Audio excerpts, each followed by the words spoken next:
Chairman. Thank you for having this hearing. We've heard from a lot of witnesses from you today and others previously about the very important potential of 5G technology. It promises to bring us a new era of connectivity with internet speeds as much as 5 times faster than what we have today, with much lower latency, and that's all a good thing. But 5G, as you well know, also uses higher frequency waves that don't travel as far and will rely on a network of hundreds of thousands, potentially millions of small cell sites. And the question then is, are there any health implications, any public safety implications to those additional sites that are likely to be located close to homes, schools, workplaces, and closer to the ground? Correct?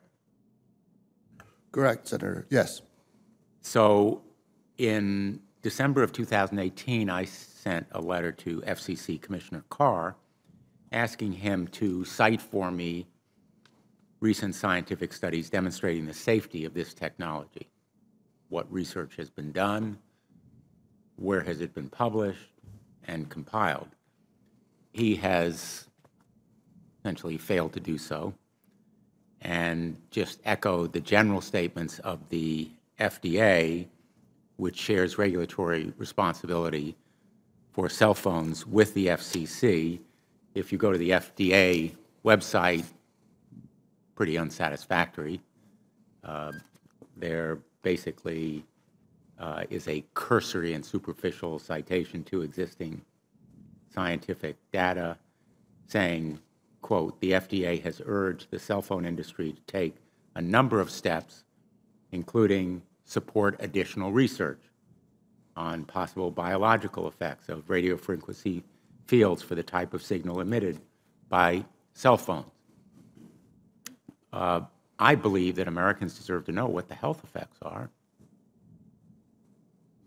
not to prejudge what scientific studies may show, and they deserve also a commitment to do the research on outstanding questions. So my question for you, particularly Mr. Gillen and Mr. Perry, how much money has the industry committed to supporting additional independent research?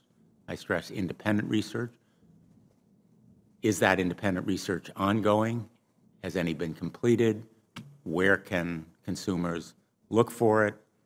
And we're talking about research on the biological effects of this new technology. Thank you, Senator. I think, thank you for your focus on the issue. Safety is paramount, and as you alluded to, we rely on the expert agencies, we rely on the findings of the FDA and others as to the requirements to keep all of us safe. There are no industry-backed studies, to my knowledge right now. Happy to visit with you as to what opportunities you think there needs to be more studies, and we're always for more science. We also rely on what the scientists tell us.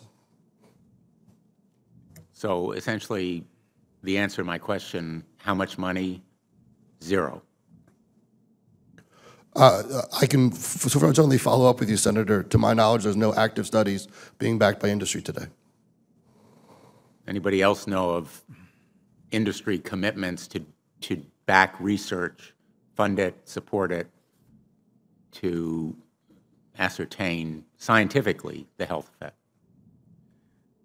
Senator, I'm not aware either, but I do know that with small cells especially, you're going to have lower power levels. And of course, as from a carrier perspective, you want to be able to manage interference so that that interference is the lowest interference possible. So I would think that some of those studies or some of that information could be utilized in looking at the health consequences. But no, I'm not aware of any. So there really is no research ongoing. We're kind of flying blind here so far as health and safety is concerned.